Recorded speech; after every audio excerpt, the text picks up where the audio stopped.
এটা হচ্ছে ভগবতীনগর যাত্রী নিবাস। আজকে আমাদের থাকার জায়গা হচ্ছে এটা।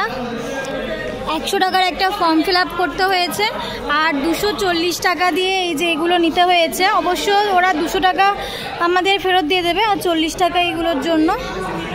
একদম 200 টাকাটা সিকিউরিটি মানি এই জিনিসপত্রগুলোর জন্য, এই বালিশ আর এই তোষকগুলো জন্য। আর খুবই অ্যাফোর্ডেবল, ঠিক আছে, ভীষণ পরিষ্কার জায়গাগুলো।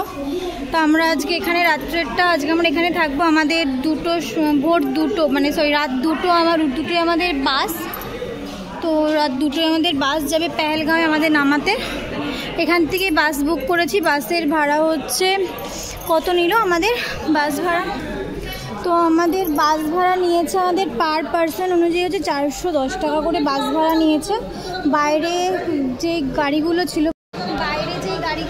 সেই গাড়িগুলো বলছিল যে মিনিমাম 600 টাকা, ঠিক আছে, 600 থেকে 700 টাকা। ওই 7 সিটারের যে গাড়িগুলো সেগুলো 600 থেকে 700 টাকা, সেটা পেহেলগাঁওয়ে নামাবে। তো বাইরে থেকে এমনি যদি আরও যদি কম সিটারের হয় তাহলে সেক্ষেত্রে আরও ভাড়াটা বেশি। আর যদি বাস হয় বাসে তো মিনিমাম বাসে 600 টাকার মতো ভাড়া বলছিল। আর এখানে ডিলাক্স বাসের ভাড়া হচ্ছে প্রায় 500 থেকে 550-এর মধ্যে। আর এসি বাসের ভাড়া হচ্ছে 800 থেকে 850-80 এরকমের মধ্যে ভাড়া আছে। তো আমরা এমনি নর্মাল বাস নিয়েছি, আমাদের 410 টাকা করে ভাড়া নিয়েছে। আর আমাদের বাসের টাইম হচ্ছে রাত্রি 2টোর সময় আমরা এখান থেকে বেরিয়ে যাবো পেহেলগাঁওয়ের জন্য। তো তোমরা যদি কেউ যাত্রী নিবাসে থাকতে চাও তো তোমরা থাকতে পারো, খুব একটা খারাপ নয়, অনেক ভালোই পরিষ্কার, দেখতেই পাচ্ছ পরিষ্কার পরিচ্ছন্নই আছে, কোনো সমস্যা হবে না। আর পুরোটাই এদের দায়িত্ব।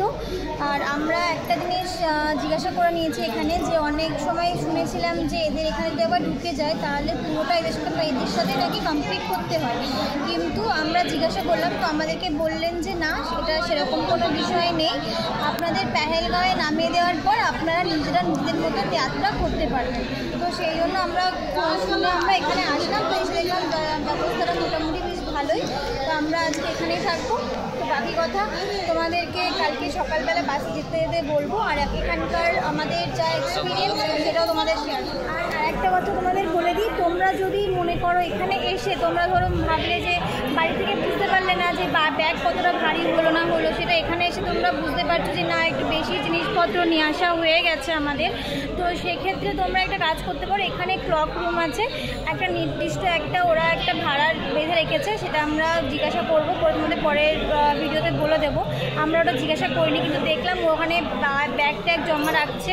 মানে তোমার যাত্রা শুরুর আগে থেকে ওরা ব্যাগ রেখে দেবে এখানে, এবং তোমরা তোমাদের যাত্রা কমপ্লিট করে আবার এদের কাছ থেকে তোমরা ব্যাগ নিয়ে চলে যেতে পারবে বাড়িতে। যদি মনে করো ইনকেস আমি বেশি জিনিসপত্র নিয়ে এসে ফেলেছি, আমি নিয়ে যেতে পারবো না, পুরো যাত্রা কমপ্লিট করতে পারবো না, তাহলে ব্যাগ প্রচণ্ড ভারী লাগছে, তো এখানে রেখে যেতে পারো। এখানে সেফলি ওনারা ব্যাগগুলো ভীষণই ভালোভাবে রাখছে, আমরা দেখলাম।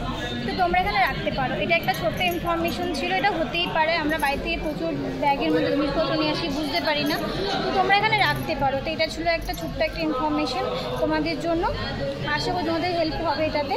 তো চলো আমরা এখানকার থাকার একটা এক্সপিরিয়েন্স তোমাদের পরে শেয়ার করব।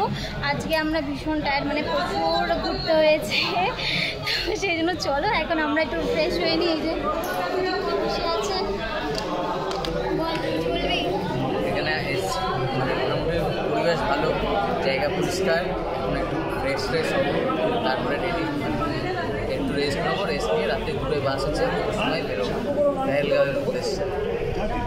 চলো 1 ঘন্টার মতন টাটা, আমরা একটু ফ্রেশ হয়ে নিই।